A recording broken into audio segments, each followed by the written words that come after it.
So, I'm in a bit of a mess here. I'm not even sure where to start, but I guess I should start with the basics. I've been married to my wife, Rachel, for 7 years. We met in college, and at first, it seemed like the perfect relationship. We were the kind of couple everyone envied, the ones who could finish each other's sentences and laugh about the same inside jokes. We had the whole dream team vibe going, and I thought we were doing well. Sure, there were some ups and downs, but what relationship doesn't have those, right? At least, that's what I kept telling myself. But lately, things have felt off. I could feel it in the way Rachel started acting. It wasn't anything drastic at first, just small stuff, little things that you tend to brush off as nothing. She would be more distant, less engaged when I tried to talk to her. She'd get snappy over trivial things, things that normally wouldn't bother her. I could feel this coldness creeping in, but I wasn't sure if it was just me being paranoid. We've been busy with life, work, bills, trying to make ends meet, and maybe she was just stressed out. I didn't want to make a big deal out of it, but something inside me told me something was wrong. She'd been working late a lot more, saying she was trying to hit some deadlines or get ahead on a project. But when I asked her about it, she'd give me these vague answers, like she didn't want to explain. And when I asked if she needed help or if there was anything going on, she would just brush it off, tell me I was overthinking things. I didn't know what to think. Part of me wondered if I was just being insecure. After all, we've been together for a long time, and the routine can get monotonous. But another part of me started to feel that nagging suspicion, the kind that you try to push away because you don't want to believe it. Maybe she was just in a funk. Maybe it was just the stress, but I started to notice that she was pulling away more and more. We stopped doing the little things we used to do, the spontaneous trips to grab coffee or the movie nights in. We barely talked anymore. She was home, but she wasn't really there, you know? There were more nights when I'd come home from work and she'd already be in bed, her phone gripped tightly in her hand like she was trying to keep something from me. I didn't want to jump to conclusions, but the signs kept adding up. And that's when I noticed something that made the hair on the back of my neck stand up. One afternoon, I decided to go up into the attic to grab some old boxes. We had been clearing out some stuff from the house, and I figured I'd find some forgotten memories up there. I didn't expect to find anything that would shake my world, but I did. Among some dusty boxes and old photo albums, I found one that was slightly different from the rest. This one was tucked away at the back, like it had been intentionally hidden. The cover was faded and worn, as if it had been sitting there for years. I pulled it down, brushed off the dust, and opened it, thinking I'd find some old family photos or maybe pictures from when Rachel and I first got together. Instead, what I found sent a shockwave through my whole body.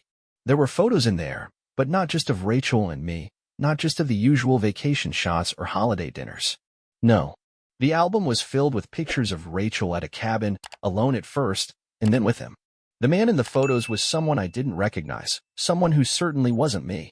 I had never seen him before, but there he was, all over the photos, Rachel laughing with him, sitting close to him, even holding his hand in some of the pictures. In one photo, they were standing in front of the cabin, and she was leaning into him, her head on his shoulder. I felt like I had been punched in the gut. The more I flipped through, the clearer it became. This wasn't just a fling or some one-time thing. These were intimate moments, moments she had shared with someone else while I was at work, while I thought everything was fine.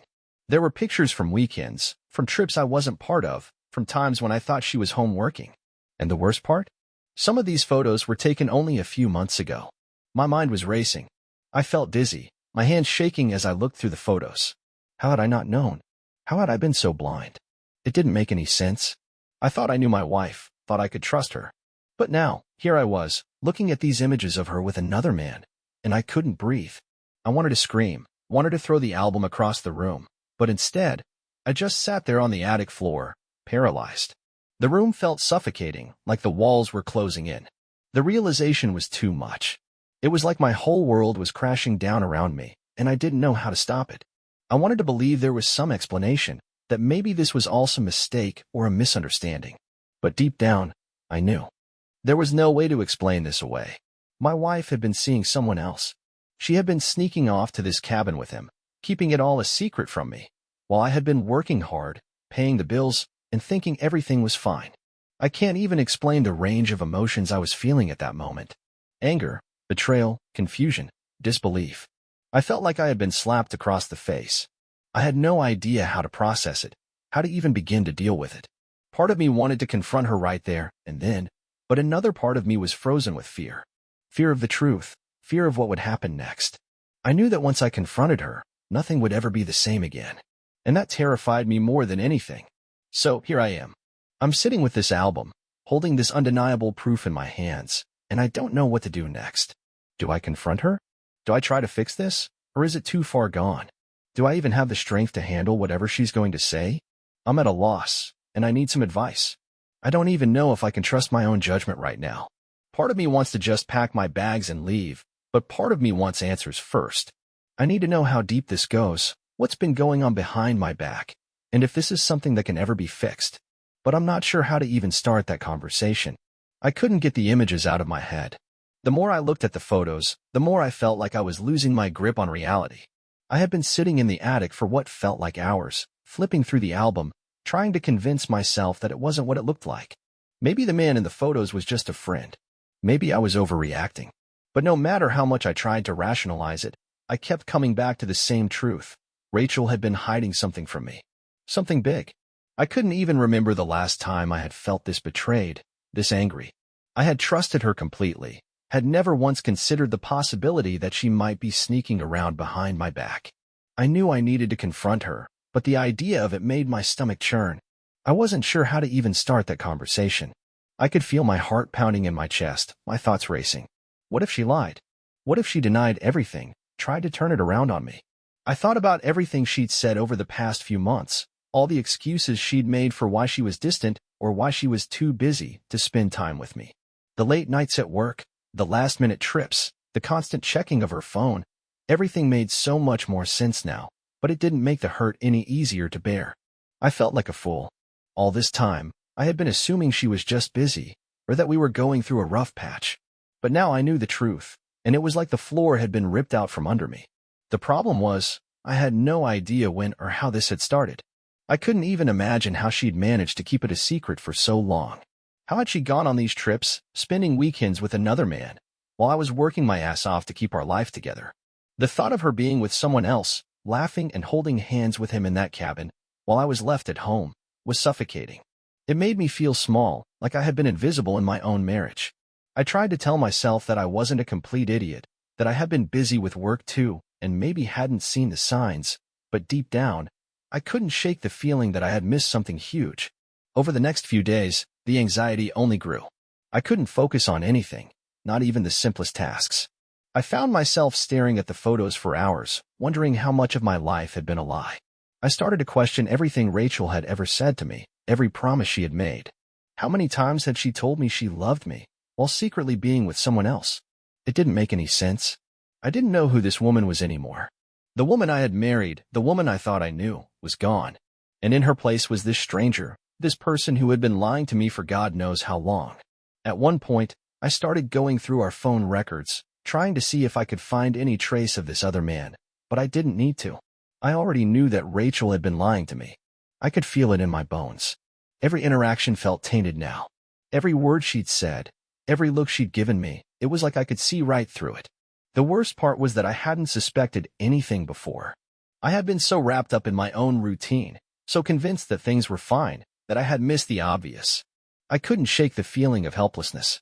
Every time I tried to approach the idea of confronting Rachel, my mind froze. I wasn't even sure I wanted to hear the answers she would give me. What would I even say? Hey, I found a photo album in the attic with pictures of you and some guy at a cabin. It sounded absurd. But at the same time, I couldn't just keep going on like this, pretending like I didn't know what was going on. I needed to confront her. I needed to hear the truth, even if it destroyed me. I decided to give it a few more days, to gather my thoughts and figure out how I was going to approach her. But as the days dragged on, the anxiety only built. I felt like I was suffocating under the weight of the lie, and I couldn't take it anymore. I finally decided that I couldn't wait any longer. The truth was burning inside me, and I couldn't keep pretending I didn't know. I needed answers, and I needed them now. When Rachel came home that night, I didn't waste any time. I could feel the anger and the hurt bubbling up, ready to explode. I wasn't going to sit there and pretend everything was fine anymore. I couldn't. She walked in the door, her usual cheerful self, and for a moment, I wanted to scream at her, to demand she explain herself. But I kept calm, at least on the outside. I didn't want to go in all guns blazing. I knew I had to approach this carefully. After all, I didn't even know how much she was going to admit. But I couldn't keep the mask up forever. I grabbed the photo album from the table, and when she saw it, her face went pale.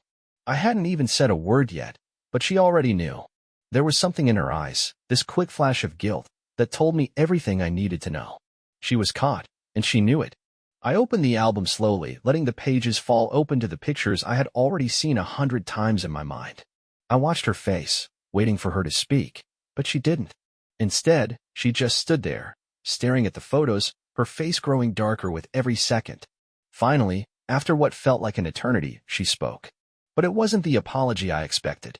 Instead, she looked at me, almost dismissively, and said, "I didn't think you'd ever find out." I almost didn't believe what I was hearing. I was expecting tears, guilt, something, but this cold, emotionless response threw me off. How could she be so casual about this? How could she be so heartless?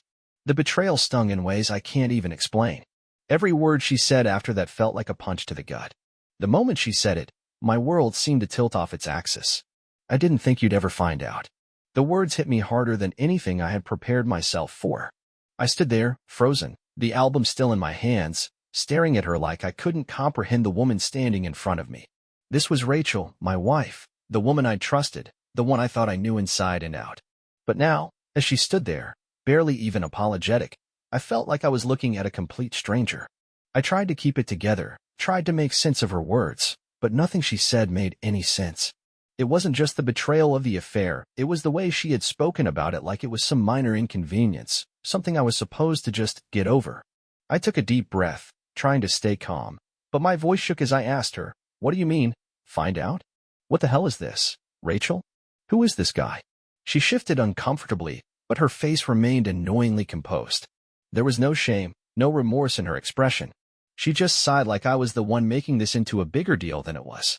"It's not like you think," she said, rolling her eyes as though I were overreacting to something trivial. The fact that she couldn't even look me in the eye when she said that made everything worse. "It was just a few weekends," she muttered, almost as if she was brushing off the significance of it all, as if it wasn't a huge betrayal of everything we had built together. "Just a few weekends?" I repeated, the anger rising in my chest. "Rachel, you've been lying to me for months. I've been busting my ass at work, and you've been sneaking off to a cabin with him, whoever the hell he is, behind my back. And you think a few weekends is all it was? Do you hear yourself?" She gave me a tight-lipped smile, the kind that people put on when they know they're losing the argument, but are too stubborn to back down. She didn't seem fazed at all by the fact that I was practically shaking with rage. It felt like I was screaming inside, but all she could do was stand there, casually defending something I couldn't even comprehend. "His name is Chris," she said with a nonchalant shrug, almost as if it was no big deal for her to just drop that bomb. "We've known each other for a while. He's a friend of mine. It was just easier to talk to him. You know how you've been lately, always so wrapped up in work and stressed out. I didn't want to burden you with my problems. It just happened, okay." That explanation left me completely dumbfounded. My mind raced, processing everything she had just said. Easier to talk to him? That was her excuse for sneaking off with another man? I couldn't wrap my head around it. I had been right there, available, ready to talk about anything and everything, and yet she had chosen to hide away with him instead. And then it hit me. This wasn't just some emotional affair where she was talking to him about her feelings. No, this was something much worse, something deeper. She wasn't just talking to him, she was escaping to him. For weekends, behind my back. All the while, I was at work, believing that everything was fine, that we were just going through a rough patch. Escaping to him? I repeated, my voice rising in disbelief. "Rachel, you don't escape from your marriage. You talk about things, you work through problems. That's what adults do. You don't go off to a cabin and hide out with someone else while your husband is busting his ass to make sure everything is okay. How long has this been going on?" She hesitated for a moment, looking away like she was trying to find a way to justify the mess she had made. "It didn't mean anything," she said, finally looking back at me. Her voice was strained, but her words were still cold, like she was trying to convince herself of something that wasn't true. "It wasn't like that, okay? I just needed space. You were so busy with work, and I just felt like I was losing myself. Chris was just someone to talk to. He listened to me, and that's it. I swear. That's it." That was her excuse? I didn't know whether to laugh or cry. "Just someone to talk to?" I said, my voice dripping with sarcasm. You went off to a cabin with him for weekends, Rachel. That's not just talking. That's something else. And now you're standing here acting like it was all no big deal? Like I should just forgive you because you needed space. My mind was spinning, and it was all I could do to hold back the tears of frustration. Every word she said seemed to make things worse, to unravel whatever trust we had left. I don't know what you want from me, okay? Rachel snapped, suddenly defensive. I've told you what happened. It's not like I was out there with him every weekend. It was a few times, and I'm sorry, but I didn't think it was that big of a deal. Her tone was rising now, as if she was annoyed that I was making such a fuss about something so small. Maybe I was wrong, but I didn't think it was worth bringing up. It's not like we've been perfect, either, you know? That was the line that broke me. We haven't been perfect? I repeated, barely able to contain my anger. So that's how you justify this? Because we've had problems? I took a step back, shaking my head in disbelief. This wasn't just about a few mistakes. This wasn't just about having problems in our marriage. This was a massive betrayal of everything we had built together. This was deception. This was lying and hiding something that was incredibly important to our relationship. She had chosen to go behind my back instead of being honest with me. And now, here she was, minimizing it, trying to brush it off like it was nothing. I don't know if I can forgive this, Rachel, I said, the words feeling heavier than I expected. I don't know if I can keep pretending like nothing's wrong. You lied to me. You deceived me. And now you're acting like it's not a big deal. I need time to think. I need time to process this. I could feel the weight of those words. The trust was shattered, and no matter what she said, I couldn't see how it could be repaired. She opened her mouth, probably ready to defend herself again, but I held up a hand. No, I don't want to hear it right now. And with that, I turned and walked away. I couldn't stay there, listening to her excuses. I needed space. I needed to figure out what I was going to do. Because I couldn't keep living a lie. The days that followed felt like an endless fog, a thick, suffocating weight pressing down on my chest. I couldn't escape it. Rachel's words, her cold demeanor, the way she tried to minimize everything, it was all I could think about. Each time I closed my eyes, I saw her face in the attic, the photo album in my hands, the casual way she spoke about the affair. A few weekends, she said. It felt like a slap to my face every time I thought about it. My mind kept replaying the moment of confrontation like a broken record, the words echoing in my head, the anger building up with each passing minute. But it wasn't just anger anymore. It was something deeper, something heavier. I felt hollow. I felt betrayed in ways I didn't know I could be. I'd spent so many years building a life with Rachel, and now it felt like all of it had been a lie. I couldn't even recognize the woman I had married anymore. I couldn't recognize the version of myself that had trusted her so fully, so blindly. I'd always considered myself a rational person, someone who could handle any situation with a level head. But this was different. I couldn't think straight. Every time I tried to focus on something, work, family, anything, my thoughts would spiral back to Rachel and Chris, the two of them, alone in that cabin. The thought of them together, sharing moments that should have been mine, made me sick to my stomach. It wasn't just the betrayal of the affair itself. It was the secrecy, the lies. I couldn't believe she'd kept it from me for so long. Every time I looked at her, I wondered how much else she had been hiding. What else had she done behind my back? How much of our life together was fabricated to keep me in the dark? The weight of those questions was like a cloud that hung over me, following me everywhere I went. The worst part was the doubt. I had always trusted Rachel completely. We had built a life together, shared dreams, and made plans for the future. And now it all felt like a cruel joke. I started questioning everything we had ever shared, every memory, every conversation, every promise. Was it real? Or was it just another layer of lies she had carefully constructed over the years? I felt betrayed, but I also felt stupid. How had I not seen the signs? How had I been so oblivious? I'd been so focused on my work, so sure that everything was fine, that I had missed the red flags. The late nights, the strange excuses, the constant need for space. How had I let it all slide? How had I been so blind to the reality of what was happening right under my nose? It was like I had been walking around with my eyes closed, trusting blindly, and now all of it had come crashing down in the worst possible way. And then there was the anger. Oh, the anger. It was a fire inside me that I couldn't put out. I was angry at Rachel for betraying me, but I was also angry at myself for not seeing it sooner. I was furious that she had taken something so precious, our marriage, and torn it apart without a second thought. Every time I saw her, my blood boiled. She was still the same woman, still the woman I had loved, but now she was a stranger. It felt like the ground had been ripped out from under me, and I was falling, unable to catch myself. I tried to be civil with her, tried to pretend like I was fine, but the anger was always there, simmering just below the surface. I didn't know how to look at her without feeling betrayed. I didn't know how to talk to her without feeling like I was being lied to again. But beneath all the anger and betrayal, there was an aching sadness that I couldn't shake. It was the sadness of losing something I had held so dear. Rachel wasn't just my wife. She was my partner, my best friend. We had shared everything, our hopes, our dreams, our fears. And now, it felt like all of that had been shattered. The idea that she could just walk away from that she could throw it all away for someone else, was devastating. I felt like I had lost a part of myself, the part that believed in the love we had built together.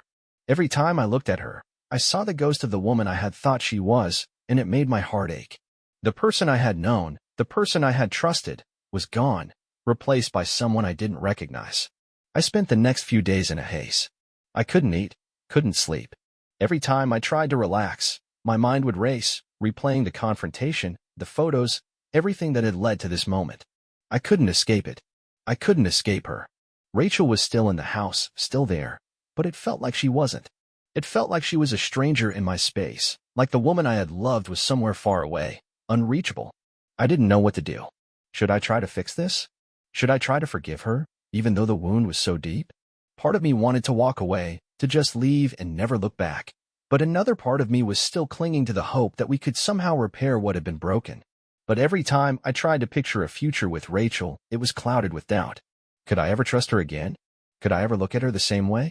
The question swirled in my mind, and the more I thought about it, the more I realized that I didn't have any answers. All I knew was that I was hurting. I was angry, I was sad, and I didn't know what to do with all the feelings that were consuming me. I couldn't even imagine a life without Rachel, yet I couldn't imagine a life with her, knowing what I now knew. Every day felt like a battle, an internal struggle between my love for her and the crushing betrayal that was tearing us apart. I didn't know how much longer I could keep pretending to be okay. I didn't know how much longer I could live in this constant state of emotional turmoil, unsure of what the future held. All I knew was that something had to change, and soon, because I couldn't keep living in this limbo forever. I needed answers. I needed a resolution. But most of all, I needed to stop feeling like I was losing myself in this mess. The days bled into weeks, and with each passing moment, the emotional turmoil felt heavier. I kept waiting for a breakthrough, some kind of epiphany that would tell me what to do next. But nothing came. I was caught in this constant back-and-forth battle between my love for Rachel and the overwhelming anger and hurt that had taken root in my heart. It felt like every decision I had to make was an impossible one. On one hand, I loved Rachel. I truly did. She had been my partner for so many years, and we had shared so much. We had built a life together, a life I wasn't sure I was ready to throw away. On the other hand, I couldn't ignore the truth that hung over us like a storm cloud. She had lied. She had betrayed me in ways I never imagined. And now, every time I looked at her, all I saw was the person who had torn apart the foundation of our marriage. How could I go back to her after everything that had happened? How could I trust her again, knowing that she had lied to my face for months? The anger still burned inside me, but it was tempered with a deep sadness. The sadness of realizing that the woman I thought I knew so well had changed in ways I couldn't understand. I didn't know what kind of future we could have if the trust was gone. It wasn't just about what had happened between Rachel and Chris. It was about everything that had led up to this point. The lies, the excuses, the way she had kept me in the dark, assuming I wouldn't notice, or worse, assuming I wouldn't care. I had spent so much of my life working for us, for our future, for our happiness. And she had been living a double life, escaping to a cabin with someone else, hiding behind a veil of lies. I couldn't shake the feeling that I had been nothing more than an afterthought to her, a man she had taken for granted, someone who would always be there for her no matter how badly she treated me. But the more I thought about it, the more I realized I couldn't live like that anymore. I couldn't keep pretending everything was fine. I couldn't keep wearing a mask to cover up the hurt. I had to make a decision, and I had to make it quickly, because staying in this limbo was eating away at me. I remember sitting in the living room one night, staring at Rachel, wondering what I was supposed to do. She had apologized, over and over again, but her apologies didn't feel real. They didn't feel like they were coming from a place of true remorse. They felt like words she had memorized, like something she thought I needed to hear. And I realized, in that moment, that maybe I was the one who needed to make the decision, not her. She had made her choice. She had made it clear that whatever we had wasn't enough for her, that she had needed something else. And as much as I still loved her, I knew I couldn't keep fighting for something that she wasn't willing to fight for herself. So, I made the decision to leave. It wasn't easy. In fact, it was the hardest thing I had ever done. But it felt like the only choice that made sense. I couldn't keep living in this toxic space where trust was shattered, and I was constantly questioning everything. I had to take control of my own life again. I had to stop letting Rachel's actions define my happiness, my peace of mind. The night I told Rachel, I was calm, surprisingly so. I wasn't angry anymore. I was just exhausted, worn out by all the lies, the deceit, and the emotional roller coaster that had taken over my life. I don't think she expected it. She had been trying to rebuild what we had, or at least, she had been pretending to, but it was clear to me that it wasn't enough. I wasn't enough for her anymore. I couldn't keep going through the motions with someone who had already made up their mind about what they wanted. I can't do this anymore, I said quietly, the words coming out like a final sentence. She didn't say anything at first, just stared at me with wide eyes, probably expecting some kind of argument or fight. But I had no fight left in me. I had spent too much time being angry, too much time wallowing in the betrayal, and I realized that there was nothing more to say. The trust was gone. The relationship was broken. There was no fixing it. I gave her some space to process, but honestly, I don't think it hit her until later. She tried to talk me out of it, of course, said that we could work through it, that things could get better. But I knew better. The damage had already been done. And I knew, deep down, that staying in this marriage wasn't going to heal anything. If anything, it would make things worse. I wasn't doing this out of spite. I was doing it because I had reached a breaking point. I needed to find myself again, to reclaim the life I had put on hold while I was busy trying to fix something that wasn't meant to be fixed. Rachel didn't understand. She still wanted me to stay, to forgive her, but the truth was, I had already forgiven her. I had forgiven her 100 times over in my head, but forgiveness wasn't going to erase the betrayal. It wasn't going to restore what we had lost. After everything was said and done, I moved out. I didn't look back. I didn't want to. The first few days on my own were difficult, but as time went on, I began to feel a sense of relief that I hadn't realized I was missing. It wasn't about being free of Rachel, per se.